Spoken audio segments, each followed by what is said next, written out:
Good morning student. Bhagwati शिक्षा प्रशिक्षण की ऑनलाइन क्लासेस में आपका स्वागत है। और कई माह से हमारी ऑनलाइन क्लासेस जारी हैं। इसी के साथ में हमारी जो चौथी यूनिट चल रही है उसका हमारा आज का टॉपिक है वो है सेमिनार। और उससे पहले हमने पैनल परिचर्चा पढ़ा है, सम्मेलन पढ़ा है और दल शिक्षण का हम अध्ययन कर चुके हैं।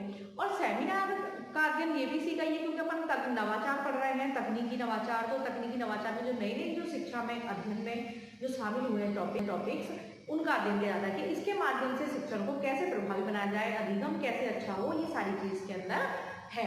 तो इसी के साथ में आज जो हमारा टॉपिक है वो सेमिनार। इससे पहले भी हमने पढ़ा है कि सेमिनार क्या, अपने पैनल सम्मेलन ये सारी चीज पढ़ी। तो ये सब चीज का क्या फायदा है, ये सब चीज क्या काम आती है, तो इन चीजों का हम अध्ययन करेंगे।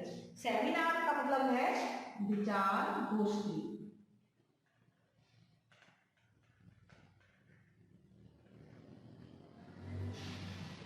विचार गोष्ठी विचारों को, सभी के विचारों को समझना। अब कैसे समझोगे, कैसे नहीं होगा, तो ये सारी चीज सेमिनार में। विचार गोष्ठी इसमें क्या होता है, कोई भी समस्या, एक ही समस्या होती है, वो ली जाती है और उस पर पूरे जो राष्ट्रीय स्तर के लोग होते हैं उनके प्रपत्र होते हैं, वो पढ़ते हैं और वाद विवाद भी इसमें होता है। तो जो विचार सेमिनार जो हमारा टॉपिक है, जो विचार गोष्ठी है, तो इसमें क्या है, ये अनुदेशन की एक ऐसी प्रविधि है जिसमें चिंतन स्तर के अधिगम के लिए अंतर प्रक्रिया परिस्थिति उत्पन्न की जाती है। विचार गोष्ठी अनुदेशन की ऐसी प्रविधि है जिसमें अपन क्या करते हैं, चिंतन स्तर, ठीक है, तो उसको देखा जाता है विचार गोष्ठी में।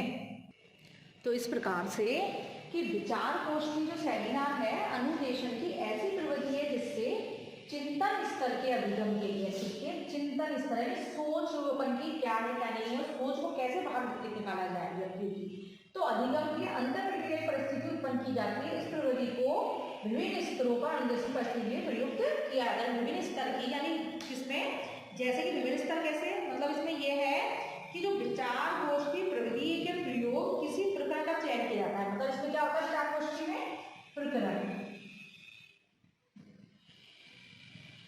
मतलब इसमें किसका चयन किया जाता है, एक प्रकरण का, ठीक है, प्रकरण का चयन किया जाता है। और ये किसका होता है, महाविद्यालय,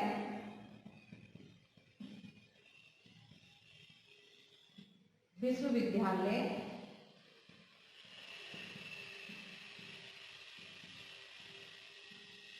और किसमें किया जाएगा, बाकी जो नियमित जो संस्थाएं होती हैं, शिक्षण संस्थाएं जो हमारी होती है, शोध संस्थाएं होती हैं, तो शोध संस्थाओं में इनको बड़े सेमिनार आयोजित किए जाते हैं, ठीक है। कहाँ किया जाता है, जब एक प्रकरण होता है, जो कोई भी समस्या होगी वो एक होगी, और ये कहाँ किस पे होता है, अपन के राष्ट्रीय स्तर पर। अब ये राष्ट्र प्रकरण और अपन क्या होगा, महाविद्यालय विश्वविद्यालय शोध संस्थाओं में और राष्ट्रीय स्तर पर। वैसे ये राष्ट्रीय, अंतरराष्ट्रीय, राज्य स्तर किसी पे भी किया जा सकता है सेमिनार। तो ये अधिकतर ये होता है राष्ट्रीय स्तर पर होता है। और इसको कौन को करते हैं, किसके लिए किया जाता है, इस चीज को अपन समझ लेते हैं कि सेमिनार होता क्या है। इसके बाद पूरी व्यवस्था देख लेते हैं, उसके बाद समझते हैं। मतलब कोई भी एक समस्या होगी या समस्या तो कोई एक ऐसा प्रकरण होगा शिक्षा से संबंधित, जो शिक्षा के क्षेत्र में अपन तो शिक्षा संबंधित प्रकरण होगा, उस प्रकरण को पूर्व नियोजित प्रकरण होता है वो। तो सेमिनार की जो प्रोसेस है, तो एक प्रकरण होता है, उस पर पहले व्यवस्था की जाती है कि हाँ इस प्रकरण पर अपन को विचार गोष्ठी सेमिनार आयोजित करनी है। तब वो होती है तो फिर सभी को कौन करवाता है इसको, अपन ने देखिए संस्था जो राष्ट्रीय शिक्षा अनुसंधान एवं प्रशिक्षण परिषद तथा विश्वविद्यालय अनुदान आयोग द्वारा ये की जाती है, ठीक है। यानी ये राष्ट्रीय शिक्षा अनुसंधान एवं प्रशिक्षण शोध विश्वविद्यालय अनुदान आयोग। तो इसमें जो व्यक्ति इस प्रकरण का और क्या करते हैं, व्यक्ति होते हैं, तो पहले सूचना दी जाती है सभी को, हर जगह, हर महाविद्यालय विश्वविद्यालय में सूचना दी जाती है कि इस प्रकरण पर जो भी हमारा टॉपिक है, तो इस प्रकरण पर हमें क्या करना है, सेमिनार आयोजित करना है। तो सब जगह रिपोर्ट भेज जाती है और सभी व्यक्तियों के प्रपत्र तैयार किया जाता है। जो प्रपत्र आते हैं वो प्रपत्र होते हैं, तो मतलब सेमिनार के देने का ये अपन के 3 दिन से लेके 7 दिन तक इसको आयोजित किया जाता है। तो इसका जो पूरा जो खर्चा व्यय होता है तो संगठन के द्वारा ही तय किया जाता है, उसमें होता है। तो प्रपत्र आते हैं, तो उसमें कक्षों की व्यवस्था होती है, वहाँ पे प्रपत्र बोले जाते हैं, उसके बाद वाद विवाद भी होता है और इसमें अध्यक्ष का चयन भी होता है। पर डे का एक नया अध्यक्ष चुना इसमें जाता है और जो भी व्यक्ति आते हैं वह खर्चा वगैरह सब जहाँ पर सेमिनार है उसको व्यय करना होता है। तो सेमिनार ही होता है विचार महाविद्यालय विश्वविद्यालय और शोध में। और इसकी एक चीज यही है कि प्रकरण उसमें पूर्व नियोजित घोटाला और चयन किया जाता है। तो प्रकरण के विभिन्न पक्षों को एक से अधिक व्यक्ति अलग अलग प्रपत्र तैयार करते हैं, यानी एक से अधिक व्यक्ति होते हैं, यानी 100 200 कितनी भी संख्या इसमें 500 हो सकती है, इसमें व्यक्तियों की संख्या निश्चित नहीं होती है, इतने में ये सेमिनार होती है। इसी के साथ में जो सेमिनार की व्यवस्था है कक्षा तथा विभाग द्वारा महाविद्यालय विश्वविद्यालय शोध संस्थाओं के स्तर पर की जाती है। ये हमने समझ लिया किस स्तर पर की जाती है, विद्यालय शोध संस्था के स्तर पर की जाती है, ठीक है, इस तरह है। तो और इसमें क्या अनुदेशित परिस्थिति के लिए प्रयुक्त किया जाता है, हमने पहले देख लिया है। तो नियमित रूप से की जाती है, इसके लिए विभिन्न प्रकरणों पर सेमिनार के लिए संगठन प्रोत्साहित करते हैं, ठीक है। अब जो भी है आगे देखते हैं कि किसके द्वारा हो गई है, मैंने देख ही लिया कि शिक्षा राष्ट्रीय शिक्षा अनुसंधान प्रशिक्षण व अनुदान आयोग द्वारा। तो इस प्रकार के सेमिनार राष्ट्रीय स्तर पर आयोजित की जाती है, जिसमें विभिन्न संस्थाओं के व्यक्ति को आमंत्रित किया जाता है, ठीक है। सभी संस्थाओं से जितनी संस्थाएं हैं, महाविद्यालय विश्वविद्यालय शोध संस्थाएं, उनसे सेमिनार के लिए सभी को आयोजित किया जाता है कि वो अपने प्रपत्र लाएं और अपने प्रपत्र जमा कराएं, जिसके लिए सेमिनार हो सके। तो जो सेमिनार का प्रकरण है वो पूर्व नियोजित होता है, वक्ता अपने प्रपत्र की प्रतिलिपियां भी तैयार करते हैं और सेमिनार के आरंभ में वितरण कर देते हैं, यानी पहले और सेमिनार होने से पहले उनको वो प्रपत्र जमा कराने होते हैं, जो प्रतिलिपि तैयार की जाती है। तो उनको तैयार करके जो प्रकरण से संबंधित प्रपत्र दे दिए जाते हैं। इससे कई बार आपने देखा है कि सेमिनार की बुक्स बनती हैं, टाइप होती है, सभी के जो है बुक्स वगैरह होती है, तो अगर पहले जमा नहीं होंगे तो बुक्स नहीं होगी, तैयार हो पाएगी। तो सेमिनार के जो शोध होते हैं उनको उसमें बाइंड करवा के सभी को दी जाती है। तो इसी प्रकार से वितरण कर देते हैं सेमिनार के आरंभ में। सेमिनार के कार्य संचालन के लिए सेमिनार के भागीदारों में ही अध्यक्ष का चयन उसी समय किया जाता है। जब सेमिनार हो रहा है तो जब उसी हर दिन पर डे का अध्यक्ष अलग चुने जाते हैं, तो उसमें से चुन लिया जाता है। जो मुख्य वक्ता बुलाए जाते हैं उनमें से ही अध्यक्ष चुना जाता है, पर डे का अलग अलग होता है। तो इसी के साथ में अध्यक्ष निर्धारित पर डे का कर लेते हैं, क्योंकि सेमिनार के अध्यक्ष पूर्व निर्धारित नहीं होता है। यदि सेमिनार एक दिन से अधिक चलती है तो अध्यक्ष का प्रतिनिधि चयन किया जाता है। सेमिनार के संचालन का उत्तरदायित्व अध्यक्ष का होता है। संचालन प्रक्रिया अध्यक्ष निर्धारित करता है। संचालन प्रक्रिया कौन संचालित क्यों करेगा, तो वो भी अध्यक्ष ही करता है, ठीक है। जो संचालन प्रक्रिया होगी, तो संचालन प्रक्रिया कौन करेगा, अध्यक्ष, क्योंकि प्रतिदिन का अध्यक्ष चुना जाता है। ये याद रखना कि अगर एक दिन की है तो उस दिन का अध्यक्ष है, फिर दूसरे दिन है तो दूसरे दिन का अलग अध्यक्ष होगा। ये संचालन प्रक्रिया जो अध्यक्ष के ऊपर ही डिपेंड करती है और प्रतिदिन का अध्यक्ष अलग चुना जाता है। इसी के साथ में विचार गोष्ठी का अध्यक्ष निर्धारित करता है कि प्रत्येक व्यक्ति के प्रस्तुतिकरण के अंत में वाद विवाद किया जाए। जो वक्ता अपना प्रपत्र पढ़ रहे हैं तो क्या होता है, जो प्रस्तुत कर दिया तो उसके बाद पढ़ लेते हैं प्रपत्र, उसके बाद प्रश्न करे जाते हैं और वाद विवाद की प्रक्रिया उसमें अंत में की जाती है। और सभी वक्ताओं के द्वारा प्रकरण प्रस्तुत करने के दौरान उस पर वाद विवाद का अवसर दिया जाता है। तदनुसार सेमिनार का संचालन किया जाता है। अब ये हो गई बाकी सेमिनार की पूरी प्रोसेस, ये चीज समझ में आ गई होगी कैसे होता है। जैसे पहले से प्रपत्र इकट्ठे किए जाते हैं, सब जगह सूचनाएं भेजी जाती है सेमिनार की, तब वो प्रपत्र आते हैं तो सभी व्यक्ति को अपने प्रपत्र पढ़ने होते हैं, सभी वक्ताओं को। फिर जो बैठे होते हैं तो उसमें से वो वाद विवाद कर सकते हैं, उससे प्रश्न पूछ सकते हैं, उसमें क्या कमियां हैं कितनी नहीं है क्या है, तो उसमें से प्रश्न पूछ सकते हैं और अपनी संतुष्टि करते हैं। क्योंकि चिंतन स्तर का अधिगम के लिए अंदर प्रक्रिया की परिस्थिति उत्पन्न की जाती है। चिंतन स्तर है सोच में कि जो भी अपने टॉपिक दिया, एक टॉपिक दिया जाता है, अब वो शिक्षा के क्षेत्र में टॉपिक कैसा भी हो सकता है कि मतलब विश्वविद्यालय स्तर पर अपन टॉपिक लेते हैं तो कि शांति शिक्षा ले सकते हैं, मनोवैज्ञानिक ले सकते हैं, मनोदशा मन बुद्धि व्यक्ति की उसमें सोच में, यानी किसी भी प्रकार का इस तरह का टॉपिक होता है तो सभी से संबंधित हो और सभी उस पर प्रपत्र दे सकते हैं और अपने वाद विवाद को कर सकते हैं उसमें। मतलब प्रकरण एक ही होता है सभी के लिए, राष्ट्रीय स्तर पर सभी अपने अपनी जो भी उनके चिंतन स्तर का जो भी होता है, जो उनकी सोच होती है वो अपने प्रपत्र में लिख देते हैं और वो जहाँ पर भी सेमिनार है वहाँ पर उसको दे देते हैं। और उसके बाद जब सेमिनार होती है तब उसको वो वहाँ पे प्रेजेंट करते हैं। तो ये सेमिनार की व्यवस्था होती है और सेमिनार जहाँ होता है वहीं पे उनकी सब सारी व्यवस्थाएं की जाती हैं। तो ये सारी चीज़ तो बनी होगी। सेमिनार समझ लीजिए कि महाविद्यालय विश्वविद्यालय शोध संस्थाओं द्वारा होता है और राष्ट्रीय स्तर का हो सकता है, राज्य स्तर का हो सकता है, अंतर्राष्ट्रीय स्तर, तीनों स्तर का ही हो सकता है। और इसमें व्यक्तियों की संख्या निर्धारित नहीं है, इसमें कितनी भी संख्या हो सकती है। ठीक है, ये सारी चीज हमने देख ली। अब हम देखते हैं और ये भी लिख लिया कि इसमें अध्यक्ष जो चुना जाता है वो प्रतिदिन का अध्यक्ष अलग अलग चुने जाते हैं, कि हर दिन का अध्यक्ष अलग होता, एक ही अध्यक्ष नहीं होता है। और सेमिनार का संचालन इसी प्रकार से किया जाता है। अब हम देखते हैं किसकी, सेमिनार की उपयोगिता, कि इसकी क्या उपयोगिता है।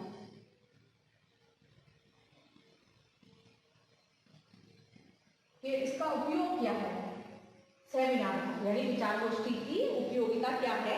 हम अब ये देखते हैं कि जो विचार गोष्ठी अनुदेशन परिस्थिति उत्पन्न करने की एक प्रभावशाली प्रविधि है, यानी जो सेमिनार है वो अनुदेशन की परिस्थिति उत्पन्न करने की एक प्रभावशाली प्रविधि है, यानी प्रविधि है तो मतलब कुछ ना कुछ तो इसमें ऐसा होगा जिससे, और ये आपने कई सेमिनार अटेंड किए होंगे, हमारे महाविद्यालय में भी होते हैं, कई विश्वविद्यालय में आयोजित होते हैं, तो सभी जगह सूचना जाती है कि इस जगह सेमिनार ये टॉपिक है, तो जो भी पार्टिसिपेट करना चाहते हैं वो इसमें कर सकते हैं। तो इसमें पूरी व्यवस्था आपने जहाँ होता है वो सीखी होती है। इसी प्रकार से अब सेमिनार की क्या उपयोगिता है हम इसको देख लेते हैं। यानी उपयोगिता है क्योंकि इसमें ज्ञानात्मक, भावात्मक ये है, क्रियात्मक भी होती है। मैंने कई पैनल, परिचर्चा, सम्मेलन, इन सारी चीजों का अध्ययन किया। तो इसी के साथ में सेमिनार की क्या उपयोगिता है और हम उसकी उपयोगिता देख लेते हैं। तो हम देख रहे हैं कि सेमिनार की क्या उपयोगिता, इसकी क्या उपयोग है, कि जिससे व्यक्ति सेमिनार का प्रयोग करते हैं महाविद्यालय, विश्वविद्यालय, राष्ट्रीय शिक्षा विश्वविद्यालय अनुयोग, राष्ट्रीय शिक्षा परिषद, अनुसंधान और प्रशिक्षण परिषद, ये सब इसको कहते हैं कि सेमिनार आयोजित होने चाहिए, विश्वविद्यालय महाविद्यालय में आयोजित होने चाहिए। क्यों होने चाहिए, इसके कारण क्या है, इसकी क्या उपयोगिता है। तो हम यही देख रहे हैं कि इस प्रविधि के द्वारा शिक्षा के ज्ञानात्मक तथा भावात्मक उच्च उद्देश्य, ज्ञानात्मक तथा भावात्मक उच्च उद्देश्यों की प्राप्ति की जाती है। इसके मतलब ज्ञानात्मक, भावात्मक है ज्ञान और उनकी भावनाएं, अंदर की सोच को बाहर निकालना, उनके ज्ञान को बाहर निकालने, इसके उद्देश्यों की प्राप्ति होती है। और क्या होता है इसमें जो ज्ञानात्मक, भावात्मक उच्च उद्देश्य है, साथ में इसमें गुण भी है। जो ज्ञानात्मक, भावात्मक और सामाजिक गुण है, मतलब शिक्षार्थी के जो गुण है उनका विकास भी इस सेमिनार के माध्यम से होता है। क्योंकि सामाजिक और कैसे हो सकता है, भावात्मक और ज्ञानात्मक, कि जिससे, क्योंकि कई क्षेत्र के लोग आते हैं, राष्ट्रीय स्तर पर है तो राष्ट्र के जितने भी व्यक्ति हैं, जो वक्ता है, जो शिक्षण संस्थानों में जो कार्यरत हैं, जो करते हैं, तो उनको उनके गुण कौन कौन से, उनको सभी को जानने का मौका मिलता है उनके प्रपत्र के माध्यम से और उनके माध्यम से। और इसमें दूसरा है, इससे प्रजातांत्रिक मूल्यों का विकास होता है। जो वो है प्रजातांत्रिक, जो लोगों के अंदर जो मूल्य हैं उनका विकास इसमें होता है। इसमें सेमिनार, विचार गोष्ठी, विचार गोष्ठी मतलब ये विचारों में, विचारों को कैसे, विचारों का तालमेल कैसे हो, विचारों का ये अपने विचार दूसरों से कैसे मिलाए जाए और दूसरों को मतलब अपने विचारों को संतुष्ट कैसे किया जाए, तो वो सेमिनार में होता है। इसी प्रकार तीसरा है प्रस्तुतिकरण तथा तर्क करने की क्षमताओं का विकास। यानी प्रस्तुतिकरण यानी व्यक्ति को अपनी भाषा को प्रयोग करना और तर्क करने की क्षमता का विकास कैसे हो, कि व्यक्ति अपने आप को दूसरे के सामने कैसे प्रस्तुत करे, अपने विचारों को कैसे रखे, वो सेमिनार के माध्यम से प्रस्तुत कर सकता है, अपने विचार गोष्ठी के माध्यम से।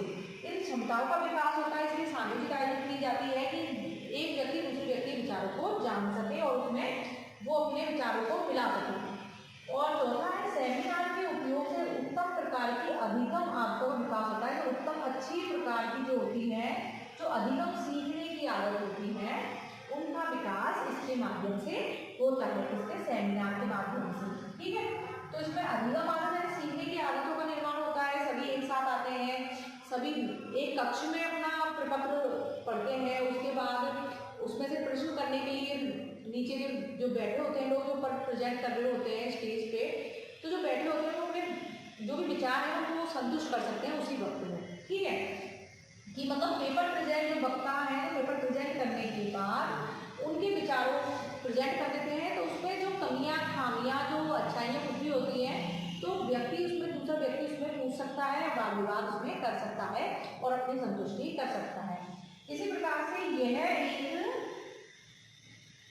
स्वतंत्र अध्ययन को प्रोत्साहित करती है, स्वतंत्र अध्ययन, स्वतंत्र रूप से अध्ययन करने को प्रोत्साहित करती है सेमिनार, है ना, क्योंकि प्रपत्र है ये सारी चीजें, तो ये सिर्फ स्वतंत्र अध्ययन को प्रोत्साहित करती है। इसके द्वारा वाद विवाद में भाग लेने तथा बोलने के कौशल का विकास होता है। यानी जो वाद विवाद जो है और बोलने का जो कौशल है, व्यक्ति हर कोई नहीं बोल सकता। हम जानते हैं कि इतनी पब्लिक के सामने बोलने वाला एक अच्छा वक्ता हो भी सकता है, नहीं भी हो सकता है। लेकिन जो सेमिनार होता है कुछ व्यक्तियों के बीच में होता है, मतलब 100-200 इनके बीच में होता है। तो सेमिनार में व्यक्ति होते हैं और सारे व्यक्ति एक ही, जो अपने से देखा था कि एक प्रकरण है, तो एक प्रकरण है, एक प्रकरण तो कईयों के प्रपत्र में विचारधारा में रहती, तो पता लग जाता है कि किसका कितना है, किसकी सोच कैसी है, किसमें तालमेल खाती है, किसमें नहीं खाती है, और बोलने का उसका कौशल कैसा है। तो ये सारी चीज उसमें हमको पता लग जाती है कि हम कितने अच्छे वक्ता हैं, या फिर दूसरा व्यक्ति जिसको हम देख रहे हैं वो कितना अच्छा वक्ता है। ये सारी चीजों का हमें इसमें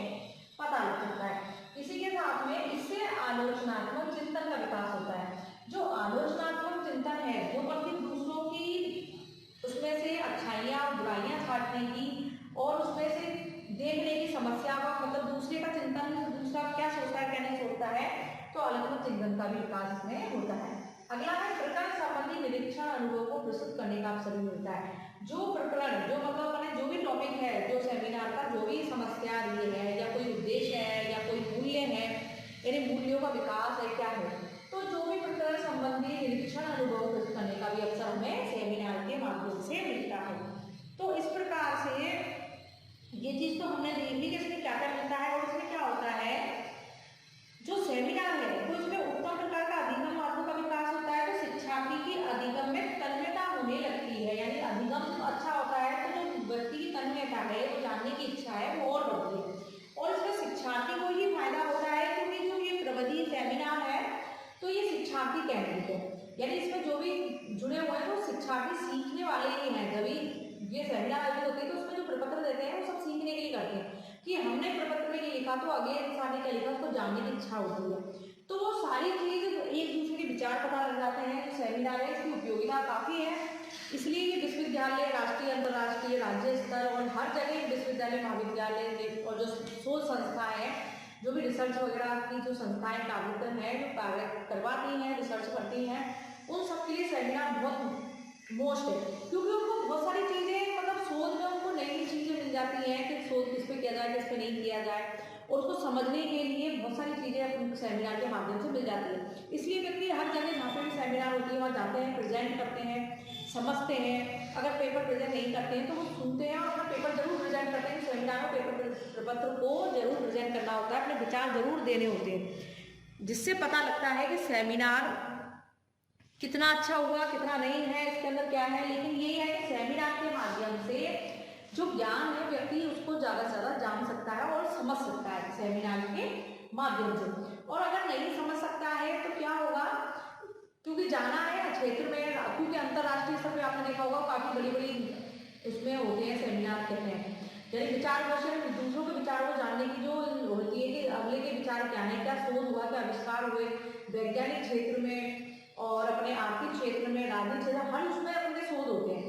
तो वो शोध होते हैं तो किसके उससे होते हैं, ये सेमिनार और जो होती है विचार गोष्ठी, इसके प्रपत्र के माध्यम से नई नई समस्याएं, नई नई चीजें जानने को मिलती है, तो उस पर ही अगला शोध होता है। तो हमने ये सारी चीज देखी कि राष्ट्रीय शिक्षा अनुसंधान प्रशिक्षण परिषद जो है, इनमें इनके द्वारा ये आयोजित की जाती है।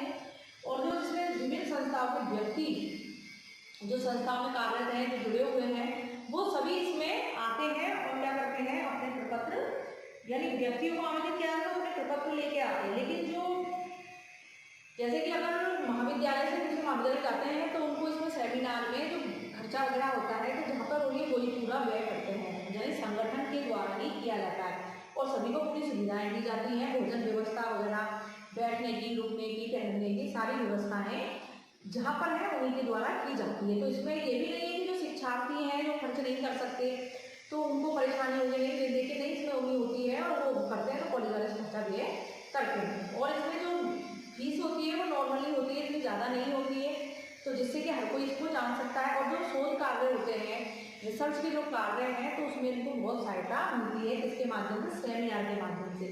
जो सेमिनार आ जाते हैं इसमें बच्चा, जो शिक्षार्थी हैं तो वो काफ़ी चीज़ सीखते हैं, शिक्षार्थी हो या प्रेजेंट करने वाले व्यक्ति हो या संस्थाओं के लोग हो, वो सारी चीज़ इसमें काफ़ी चीज़ें सीखते हैं और सीखने से ये होता है कि उनमें कई प्रकार के परिवर्तन आते हैं और ज्ञान को अपने अंदर अपनाते हैं। तो ये प्रविधि ऐसी है, मतलब इसको विचार गोष्ठी अनुदेशन की ऐसी प्रविधि है, सीखने सिखाने की ऐसी प्रविधि है जिसमें चिंतन स्तर के अधिगम के लिए अंत्य प्रक्रिया को परिस्थिति को उत्पन्न किया जाता है। जो अंत्य क्रिया है यानी अंत्य प्रक्रिया है, एक दूसरे विचारों की जो प्रक्रिया है तालमेल की, उसका इसमें वो किया जाता है। तो इसकी उपयोगिता काफी है हमारे इसमें। तो इस प्रविधि को विभिन्न स्तर पर अनुदेश परिस्थिति के लिए उत्पन्न किया जाता है कि अनुदेशन मिले, सीखने को मिले, कुछ नया सीखने को, जो अलग अलग क्षेत्र के हैं। तो उनमें किसी भी मतलब जो भी इसमें टॉपिक दिया है सेमिनार का जो प्रकरण है उस पर क्या सोच है, ये सारी चीज जानने को हमें इसमें मिलती है, किसमें, सेमिनार में। तो हमने ये सारी चीज देखी, इसमें कितना प्रस्तुतिकरण, ज्ञानात्मक, भावात्मक सभी गुणों का इसमें विकास होता है और इसमें शिक्षार्थी ज्यादा से ज्यादा सीखता है। अब हमने इसमें क्या चीज देखी, क्या नहीं देखा, हम देखते हैं कि इसके अंदर यानी जो ये किस स्तर पे होता है, ये हमने ये देखी, ये हमारे विद्यालय, महाविद्यालय, विश्वविद्यालय और शोध संस्थाओं में आयोजित होता है। और जितने भी दिन होगा उतने दिन में इसमें अध्यक्ष अलग अलग चुने जाएंगे, ये भी हमने इसमें देखा है। और ये अंतर्राष्ट्रीय, राज्य और राष्ट्रीय स्तर पर आयोजित की जाती है। जरूरी नहीं है शिक्षा के क्षेत्र में ही हो, ये बिना शिक्षा के क्षेत्र के मतलब अलग अलग क्षेत्रों में अलग अलग टॉपिक वाइज ये सेमिनार आयोजित की जाती है। इससे क्या होता है, इससे शिक्षार्थी ज़्यादा सीखता है, दूसरों को देख के सीखता है, उनको सीखने को ही इसमें मिलता है, इसमें सीखने को मिलेगा और नई खोज करने के लिए भी इसमें कई प्रकार के टॉपिक्स हमको मिल जाते हैं। तो हमारी ये हुई सेमिनार से, इसमें मतलब विचार गोष्ठी, इसके नाम से ही है कि विचारों की एक विचारों गोष्ठी यानी विचारों का तालमेल, यानी दूसरे अपने विचारों को दूसरे विचारों में किस प्रकार से मिलाया जाए, ये सारी चीज इसमें आगे उनके विचार गोष्ठी में, यानी तालमेल बनाना, दूसरों को जानना और दूसरों की समझ को समझना कि क्या है क्या नहीं है। कि जो भी प्रकरण है, यानी प्रकरण इसमें मैन है कि एक प्रकरण पर ही सभी वक्ताएं अपने प्रपत्र देते हैं। जितने भी व्यक्ति हैं यानी व्यक्तियों के प्रपत्र एक ही प्रकरण पाएंगे, व्यक्तियों के प्रपत्र किस पे आएंगे, प्रपत्र एक ही प्रकरण पर। अब प्रकरण कुछ भी हो सकता है और अध्यक्ष प्रतिदिन एक अध्यक्ष चुना जाता है, प्रतिदिन नया अध्यक्ष चुना जाता है, नया अध्यक्ष। क्योंकि प्रतिदिन इसलिए क्योंकि एक ही अध्यक्ष को अगर और दिन रखा जाएगा तो उसमें बात विवाद क्या, उसमें बहुत सारे कई विचार नहीं होते, तो कई बार क्या उसमें विरोध ही हो जाती है। तो इसलिए प्रतिदिन का एक नया अध्यक्ष चुना जाता है। ठीक है, अब वो प्रतिदिन नया अध्यक्ष होगा तो हो गई। और इसमें जो सेमिनार में प्रपत्र पढ़ा जाता है उसके लास्ट में जो वाद विवाद किया जाता है और किसका अच्छा रहा, किसने अच्छा रहा, किसके विचार अच्छा रहे, इसमें चुने जाते हैं। इसके माध्यम से अध्यक्ष जो संचालन पूरा करेगा, तो वो कौन करेगा उस दिन का, जैसे प्रतिदिन का नया है तो अध्यक्ष ही उसका पूरा संचालन करेगा, कैसे करना है कैसे नहीं करना है, किस प्रकार से आयोजित करना है, तो सारी चीज अध्यक्ष देखता है। तो प्रकरण ऐसा होता है कि जिसमें सभी यानी सभी लोगों के अपने विचार होते हैं, अलग अलग क्षेत्र के, राष्ट्र के, देश के विचार होते हैं। तो इसमें शिक्षार्थी को ही सीखना पड़ता है। प्रविधि ऐसी है, अन्वेषण की प्रविधि है, इसमें सीखना सिखाना इसके अंदर होता है। और विचार गोष्ठी है, इस वजह से इसमें अधिगम भी अच्छे से होता है और परिस्थिति उत्पन्न की जाती है। इसमें जो प्रकरण है जैसे शैक्षिक क्षेत्र में, अगर इसमें बालकों के मूल्यों को जानना और व्यक्तियों के मूल्यों को जानना, जैसे भी कोई भी टॉपिक इसमें प्रकरण ऐसा लिया जाता है जिसमें सभी के प्रपत्र आयोजित हो और सभी इसमें अच्छे से अपना पार्टिसिपेट कर सकते हैं और अपने प्रपत्र को पढ़ सकते हैं और एक दूसरे को जानने का भी मिल जाए। तो ये हो गया हमारा सेमिनार, अच्छे समझ गए होंगे, इसकी उपयोगिता बता दी मैंने आपको सर। तो अपन के पैनल परिचर्चा, सम्मेलन और सेमिनार। अब इसके बाद अपना टॉपिक रह गया है कार्यशाला, जिसका अध्ययन हम अब कल करेंगे और इसका टॉपिक आज अपन का यही खत्म होता है।